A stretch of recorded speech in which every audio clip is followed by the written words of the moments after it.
Je vous propose une plongée inédite au cœur d'un empire, celui de Baba Amadou Dampoullo. La première fortune d'Afrique francophone est un homme discret qui n'aime pas les caméras. Mais pour réussite, il a fait une exception. Regardez. C'est un homme qui n'aime pas la caméra. Les images de lui sont rares. Baba Amadou Dampoullo, ici dans son ranch au nord-ouest du pays, lors de la fête du Ramadan. C'est l'homme le plus riche d'Afrique francophone, mais aussi le plus discret. Sa fortune est estimée à 550 milliards de francs CFA. Il est à la tête de 5 sociétés camerounaises et il emploie près de 10 000 salariés.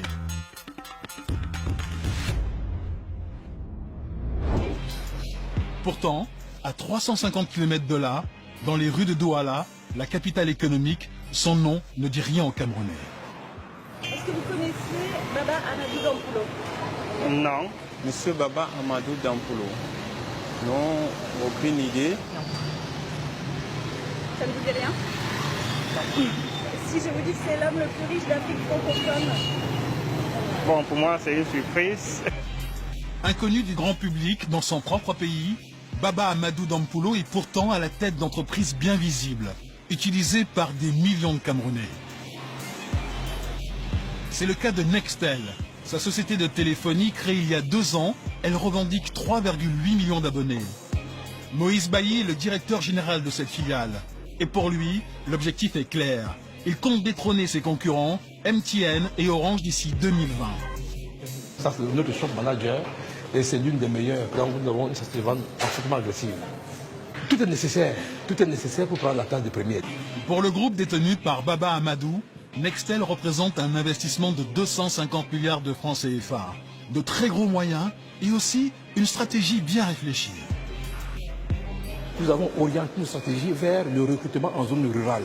Aujourd'hui, nous sommes leaders dans toutes les zones rurales du Cameroun. Nous couvrons 85% du territoire national. Quel que soit le petit village du Cameroun, vous trouverez uniquement Nextel. Mais au cours de notre interview, Moïse reçoit soudain un appel très important d'Afrique du Sud. Baba Amadou Dampoullo, le grand patron, n'est jamais loin. 2 millions. Je te dis. 2 millions. Je te dis. Mais en France, vous n'avez jamais vu ça. Mais apparemment, c'est la Coupe d'Afrique des Nations. Il vous appelle souvent pour prendre des nouvelles? Au moins 10 fois par jour. Lui est assez mystérieux. Pourquoi? Il n'est pas mystérieux. C'est quelqu'un simplement de discret, naturellement discret. Et pour lui, il pense que l'argent ne fait pas du bruit. En fait, ce qu'il me dit de temps en temps, c'est l'argent, c'est comme des oiseaux. Si vous faites des bruits, ça envole. Un self-made man mystérieux, quasi insaisissable, qui veut désormais devenir le roi de la téléphonie. Il a refusé toutes nos demandes d'interview, mais il nous a ouvert toutes les portes de son empire. Direction sa région natale, le nord-ouest du pays, à Dawara. C'est dans cette province anglophone que le milliardaire a grandi. Son domaine s'étale sur 12 000 hectares. C'est là qu'il a construit son château à l'architecture atypique. Autour de sa résidence, un ranch qui compte des milliers de vaches et de chevaux.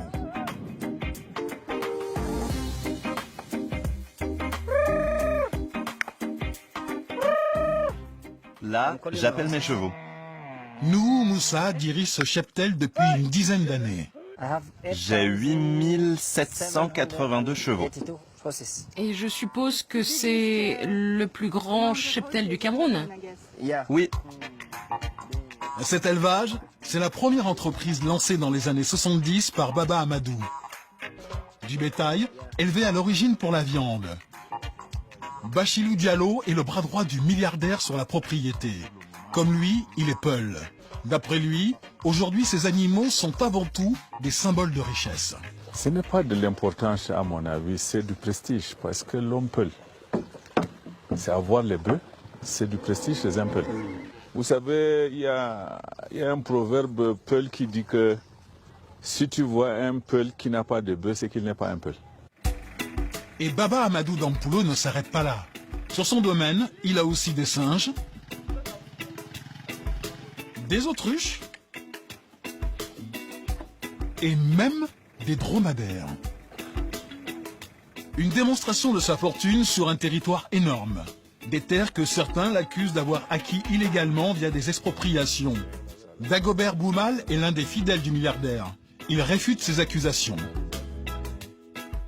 Non, ici, il n'y a pas eu ce genre de problème. Ici, ce n'est pas un problème que je pose, puisque toutes les terres appartiennent à monsieur Baba. Hein, c'est titré. Donc, le problème ne s'est jamais posé.